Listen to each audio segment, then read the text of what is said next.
সাল্লাল্লাহু আলাইহি ওয়াসাল্লাম বাবা গো ইমাম হুসাইন রাদিয়াল্লাহু তাআলা আনহু দেখছেন বাবা তার যদি ওই জায়গাতে ইমাম হুসাইন থেকে যায়, কারণ ইয়াজিদ চিঠি পাঠায়া মদিনার গভর্নরকে একটা চাপ দিয়ে দিচ্ছেন। কি চাপ দিছে গো বাবা?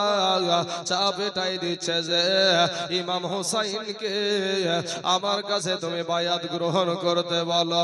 এ বাবারা, এর আগে হুসাইন চিন্তা করছে আমি জীবন দিব গো, এরপরও বাতিলেরকে আমি সমর্থন করব না, এরপরও আমি হক পথ ছেড়ে আমি মিথ্যা পথে দাঁড়াবো না। ইমাম হুসাইন বাবা গো মক্কা ছেড়ে মদিনাতে যাবে বাবা, এমন সময়তে বিবিকে সঙ্গে নিচ্ছেন বাবা গো, তার মেয়ে হযরতে সাকিনা রাদিয়াল্লাহু তাআলা আনহাকে সঙ্গে নিচ্ছেন, দুধের বাচ্চা আলী আসগারকে সঙ্গে নিচ্ছেন। এই আলী আসগার কেউ বলেছে বাবা 6 মাসের বাচ্চা, কেউ বলেছে 12 মাসের বাচ্চা, এই সন্তানকে সঙ্গে নিচ্ছেন।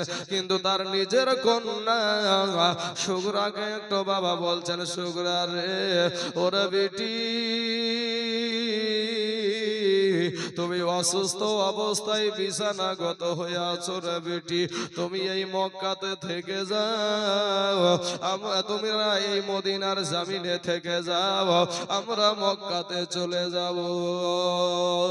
আমার দয়ার নবীর নাতি গো, আমার মায়ার নবীর নাতি নিজের নানার কাছ থেকে, নিজের আব্বা জানের, নিজের মা জননীর কাছ থেকে বাবা চলে যাচ্ছে। কোথায় যাবে বাবা?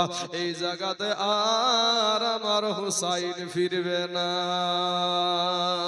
হুসাইন যখন নিজের বাবা মানুষগুলা নিয়ে রাস্তায় রওনা দিছে গো, ওই সুগরা টুক টুক টুক টুক টুক টুক টুক টুক করে বাবা পন্থ পানে তাকায় আছে।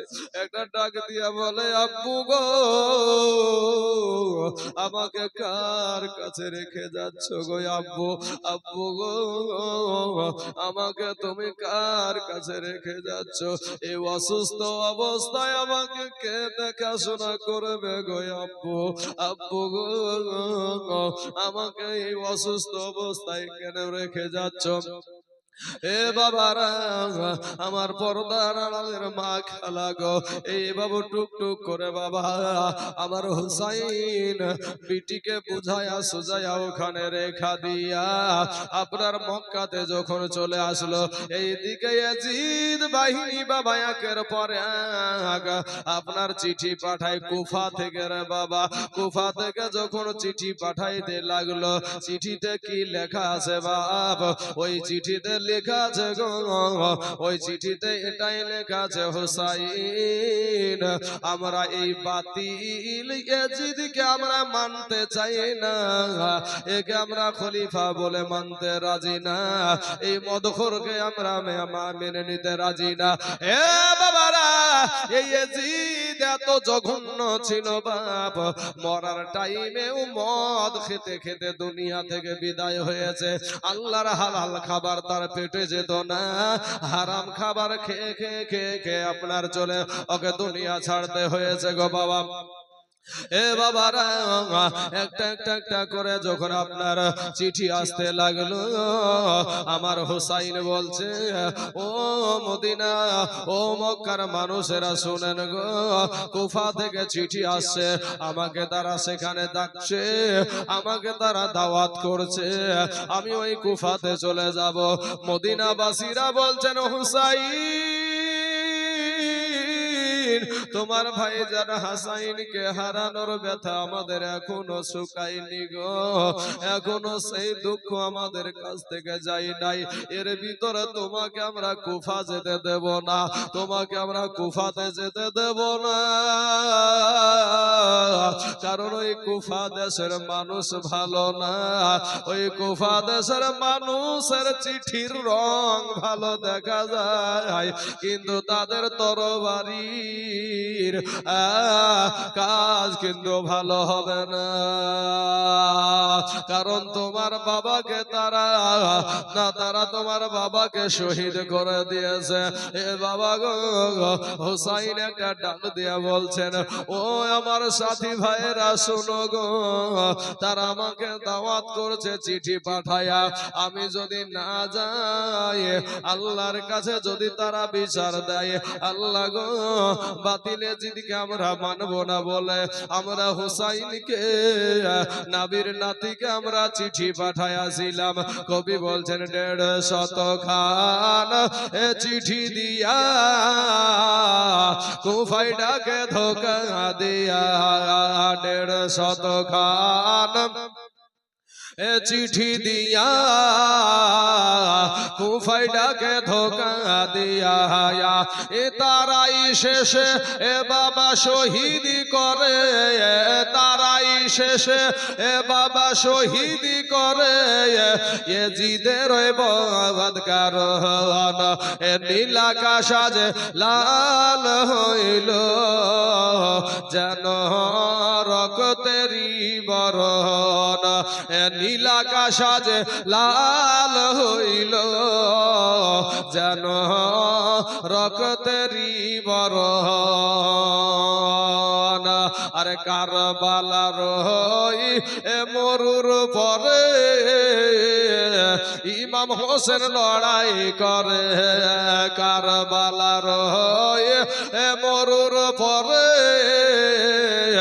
ইমাম হোসেন লড়াই করে, আবার 3 দিন ধরে এ বাবা না দেয় পানি, 3 দিন ধরে এ বাবা না দেয় পানি, এজিদের ওই বদ কারণ এ নীলাকাশ আজ লাল হইল যেন রক্তেরই বরণ, এ নীলাকাশ আজ লাল হইল যেন রক্তেরই বরণ। এ জালেমেরা ঘিরে ঘিরে তীর মারিল এ মামেরে, জালেমেরা ঘিরে ঘিরে তীর মারিল এ মামেরে, কাতরা হালে এ বাবা ইমাম হোসেন, কাতরা হালে এ বাবা ইমাম হোসেন খোদাকে করেন স্মরণ, এ নীলাকাশ আজ লাল হইল যেন রক্তেরই বরণ, এ নীলাকাশ আজ লাল হইল যেন রক্তেরই বরণ। 150 খান এ চিঠি দিয়া কুফায় ডাকে ধোকা দিয়া, তারাই শেষে এ বাবা শহীদ করে, তারাই শেষে এ বাবা শহীদ করে এজিদের ওই বদ কারণ। আল্লাহুম্মা সাল্লি সাইয়্যিদিনা মাওলানা মুহাম্মদ ওয়া আলা আলি সাইয়্যিদিনা মাওলানা মুহাম্মদ সাল্লাল্লাহু আলাইহি ওয়াসাল্লাম। বাবা গো, আমার হোসাইন ডাক দিয়ে বলছে, শোনো গো ভাই, কিয়ামতের দিন তারা যদি আল্লাহর কাছে বলে, আল্লাহ গো আমরা হকের পক্ষে থাকার জন্য আমরা হুসাইনকে আমরা চিঠি পাঠাইয়াছিলাম, কিন্তু হুসাইন আমাদের চিঠি পাওয়ার পরও সে একটা বার আমাদের দিকে আগিয়ে আসে নাই, অতএব আল্লাহ এর জন্য দায়ী হলো হুসাইন। এ বাবারা, হুসাইন বলে, ও মদিনার সাহাবী, মক্কার সাহাবীরা শোনো গো, আমি হুসাইন আটকা থাকতে পারবো না। এ বাবারা, আমার সোনা মানিকেরা, এমন সময়তে সমস্ত সাহাবীদের মধ্যে থেকে একজন বলে উঠল, হুসাইন গো তোমাকে আমরা যেতে দিতে পারি, তবে আমাদের মধ্যে থেকে আমাদের তরফ থেকে একজন ব্যক্তি ওই কুফা দেশে যাবে, ওই কুফাতে দেশে যাওয়ার পরে সে যদি কুফা থেকে চিঠি লিখে পাঠায়া দেয় যে এখানকার অবস্থা এখন ভালো, এখানকার অবস্থা এখন ভালো রয়েছে, বাবাজি এখনকার যদি চিঠি লেখায়া দেয় এখানকার অবস্থা ভালো, তাহলে আপনাকে আমরা যেতে দেব, নচেত আপনাকে যেতে দেব না। এবার কথা উঠে বলল কে যাবে বাবা ওই কুফাতে? কোন ব্যক্তিটা যাবে গো ওই কুফা দেশে? কে যাবে একটা বার বলো। সঙ্গে সঙ্গে একজন বাবা লাব্বাইক বলে দাঁড়িয়ে গেলেন, ওটার কেউ না, ইমাম মুসলিম বিন আকিল রাদিয়াল্লাহু তাআলা আনহু বাবা দাঁড়িয়ে গেলেন, বলে আমি হুসাইনের পক্ষ থেকে আমি ওই কুফা দেশে যাব, ইরাক দেশে যাব বাবা গো। এমন সময় হুসাইন বলে ঠিক আছে গো ভাই, তাহলে আর দেরি করিও না, তুমি তাড়াতাড়ি করে চলে যাও, আর ওখানকার অবস্থাটা দেখে আমাকে তুমি চিঠি পাঠায়া দিও। ইমাম মুসলিম বিন আকিল রাদিয়াল্লাহু তাআলা আনহু বলছেন, হুসাইন গো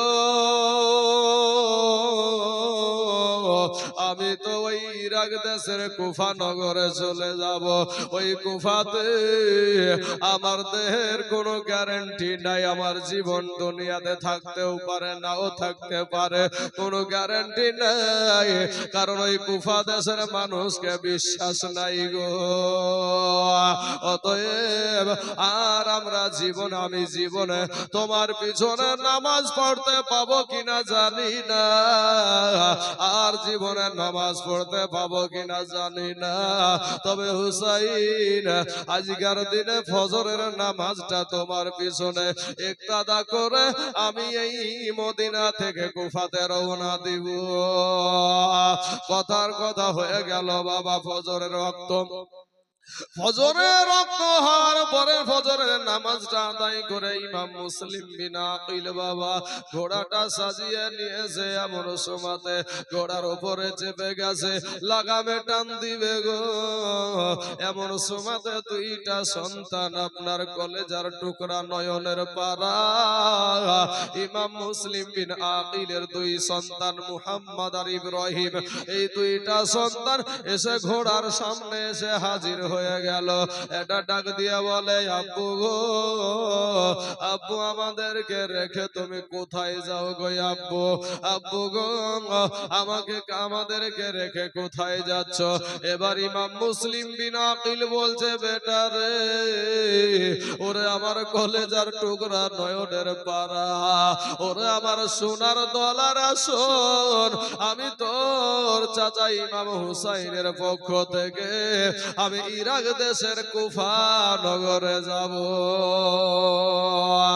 এবার দোনো বাচ্চা বলছে, আব্বু গো আমাদের দুনিয়ার জমিনে মা নাই, আমাদের দুনিয়ার জমিনে আব্বা, আমাদের দুনিয়ার জমিনে মা জননী দুনিয়াতে নাই, ওগো আব্বু আমাদেরকে কে দেখাশোনা করবে গো আব্বু? কার কাছে আমরা থাকবো? ডাক দিয়া বলে, তোমার চাচা ইমাম হুসাইনের কাছে তোমরা থাকবা। এবার ডাক দিয়া বলে, আব্বু গো আমাদেরকে ছেড়ে যেও না, আমাদেরকে সঙ্গে করে নিয়ে চলো। মুসলিম বিন আকিল একটা ডাক দিয়া বলছে, বেটা রে এমন একটা দেশে যাচ্ছি রে বেটা, এমন একটা দেশে আমি পা রেখতে চলেছি, ওই দেশে আমার জীবনের কোনো গ্যারান্টি নাই। জোরে জোরে বলুন সুবহানাল্লাহ। ওই দেশে আমার জীবনের কোনো গ্যারান্টি নাই, ওই দেশে তোমাদেরকে নিয়ে গিয়ে আমি বিপদে ফেলবো না, কিন্তু দুইটা সন্তান বাবা মারা গো, ওই যেই সন্তানের মা থাকে না বাবা, যেই সন্তানের বাবা থাকে না, ওই সন্তানের মতন দুঃখী কেউ নাই। কবি বলছেন, বাল্য কাহায়ালে এ মা বাবা যারো মরে রে, তাহার মন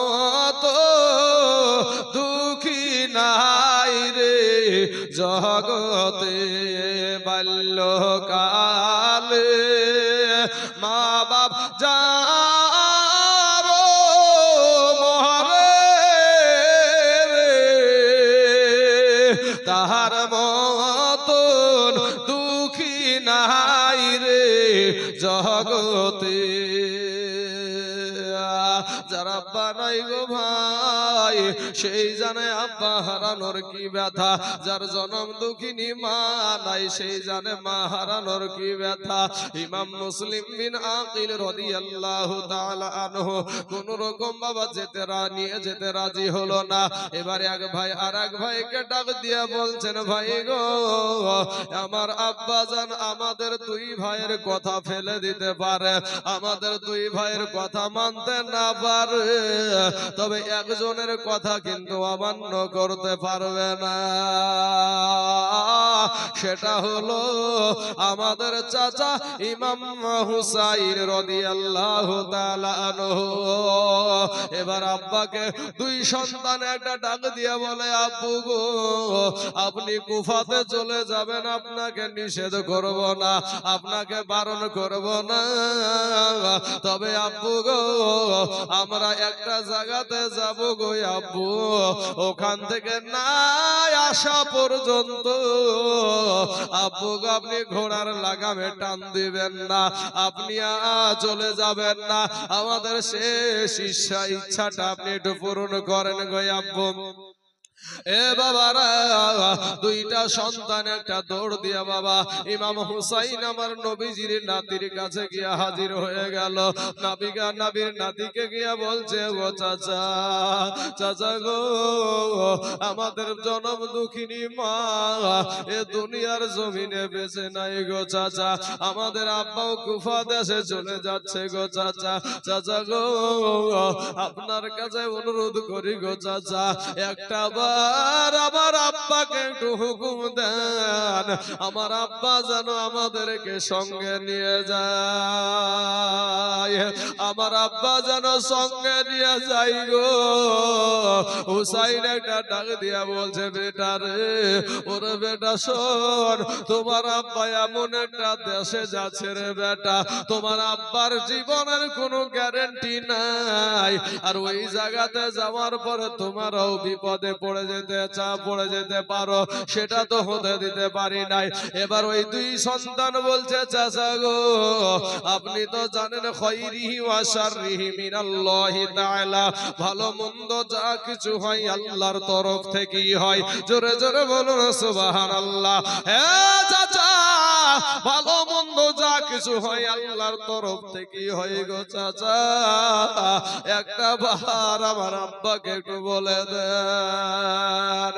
আর কোথায় যাবে বাবা, যেহেতু আল্লাহ নিজে বলেছেন খায়রিহি ওয়া শাররিহি মিনাল্লাহি তাআলা, ভালো মন্দ যা কিছু হয় আল্লাহর তরফ থেকে হয় বাবা। হুসাইন গিয়া বলছে, ভাই তোমার দুই সন্তানকে একটু সঙ্গে করে নিয়ে চলে যাও। হুসাইনের কথার তো আর অমত কেউ করবে না বাবা, সাথে সাথে দুই সন্তানকে নিয়া একেবারে কাল বৈশাখী ঝড়ের মতো বাবাজি ওই কুফা দেশে রওনা দিয়ে দিল। এখন বাবা গো আমি যেই পর্যন্ত যেতে চাইছি বাবা, যদি উটি নাটি খুঁটি অনেকবার আপনারা এই জীবনী শুনেছেন, কিন্তু বাবা গো আজকেও তিনাদের মুহাব্বতে জীবনী চলছে বাবা, কিন্তু ভাই ও সোনা মানিকেরা তাদের জীবনে শুনুন এবং তাদের জীবনের আদর্শটা আপনার গলার যদি মালা করতে পারেন গো, আপনার জীবনটা সার্থক হয়ে যাবে, জাহান্নামের খাতা থেকে আপনার নামটা বাবা জান্নাতে লেখা হয়ে যাবে। হ্যাঁ বাবারা, তার আগে একটা চিঠি লেখা হয়েছিল, হুসাইন বলেছিল, কুফাবাসীরা রে শোন, আমি ওই কুফা দেশে যাব, তবে আমার তরফ থেকে একজন ব্যক্তি চলে গেল যার নাম হলো মুসলিম বিন আকিল। উনি যদি তোমাদের অবস্থার কথা ভালো বলে তাহলে আমি হুসাইন ওখানে যাব। এইদিকে বাবা মুসলিম বিন আকিলের যাওয়ার কথা খবর পেয়ে কুফাবাসীরা আপনার মুসলিম বিন আকিলকে আগানোর জন্য চলে গেছে। আসলে বাবা গো, ও সোনা মানিকেরা, যাদের আদর্শ খারাপ হয় তাদের মুখে বেশি বেশি মিষ্টি দেখা যায়। মুনাফিকদের ভিতরে দেখবেন বেশি মিষ্টি কথা পাওয়া যায়। যারা মুনাফিক হয় এই ব্যক্তিগুলোর ভিতরে বেশি বেশি মিষ্টি কথা পাওয়া যায়। বাবা শোনা, মিষ্টি কথা বলে আজকের দুনিয়াতে তুমি চালাকি করতে পারবা, আজকের দুনিয়াতে তুমি মাস্তানি দেখাতে পারবা, আজকে তুমি এইখানে তুমি গাদ্দারি দেখাতে পারবা। কিন্তু ভাই একটা কথা বলে যায় আপনাদেরকে, একটা কথা বলি, কবরে যখন যাবেন তা আপনার কবরের উপরে বাঁশ দেওয়া হবে, বাঁশ। তো ওই বাঁশটা পচার আগে তোমার এই যে সুন্দর চেহারাখানা, যেই চেহারাতে বাবাজি কত রকমের আটা যে মাখে রে বাবা, আটা মাখতে মাখতে দেখবেন এই উপরকার এই চামড়াটাকে আমরা বলি রাম ছিলকা, মুসলমান মানে মুর্শিদাবাদে বলা হয় রাম ছিলকা। এই উপরকার চামড়াটাকে দেখবেন ডলতে ডলতে একেবারে বাবাজি একেবারে উপরকার রাম ছিলকে পর্যন্ত তুলে ফেলে। কেন? পাগল করতে হবে, চেহারা ভালো দেখাতে হবে। হ্যাঁ, এটাই মনের বাসনা। চেহারা ভালো করার জন্য কত মেডিসিন ব্যবহার করো, কিন্তু শোনো মা, খেলার রূপ যৌবনে যদি রূপ যৌবনে যদি এ থাকে অহংকার, আর গোরস্থানে যাইয়া দেখো হাল তথাকার। ই কত যে সুন্দর নারী ই কবরে শুইয়া, কত যে সুন্দর ছেলে এ কবরে শুইয়া, রূপ যৌবন গেল মাটিতে মিশিয়া। যাহাদের রূপে বড় গর্বিত ছিল, তাহাদের রূপ দেখো মাটিতে খাইল। উঠাও উঠাও মাল গাড়িতে ভরিয়া, আর গাড়ি যখন ছেড়ে দিবে পস্তাবে বসিয়া। খোদারি হুকুম হবে ছেড়ে দিবে গাড়ি, আর মিজানে আর জমিনেতে পড়ে পড়ে দিবে গড়াগড়ি। রূপের বাহাদুরি করো, যৌবনের বাহাদুরি করো। ভাই আপনাদের কাছে আমার একটি প্রশ্ন, ভাই এই যে মাদ্রাসার ছেলেগুলা যে বয়সের ছেলে, এটা কথা বলেন তো ভাই, এই বয়সের ছেলে আপনাদের গুরুস্থান ময়দানে আছে না নাই? এ ভাইরা কথা বলেন না, আছে। আমাদের মতন তরুণ যুবক, আমার এই ভাইটার মতন যুবক, এই বয়সের ছেলে আপনাদের গুরুস্থানে আছে না নাই? আমার এই যে বৃদ্ধ বাপজিরা বসে আছে, এ দেখেন একটা বাপ দুঃখী, এদের পেটের ছেলে আমি, আমার বাপের বয়সের মানুষ। তো এই বয়সের মানুষ আপনাদের গুরুস্থানে আছে না নাই? আসার সিরিয়াল আছে, যাওয়ার কোনো সিরিয়াল নাই। কবি বলছেন, ও তোর গহনা যৌবন ফুরাইয়া যাবে, যৌবনে লাগবে ভাটি, ওই যে দেখো ডাকিতেছে তোমার কবরের মাটি, ওই যে দেখো ডাকিতেছে তোমার কবরের মাটি। ও তোর গহনা যৌবন ফুরাইয়া যাবে, যৌবনে লাগিবে ভাটি, ওই যে দেখো ডাকিতেছে তোমার কবরের মাটি। বাইরে সন্ধ্যার আগে যেদিন ডুবিবে বেলায়, এক মুহূর্তে শেষ হইবে তোমার রঙ্গেরি মেলা।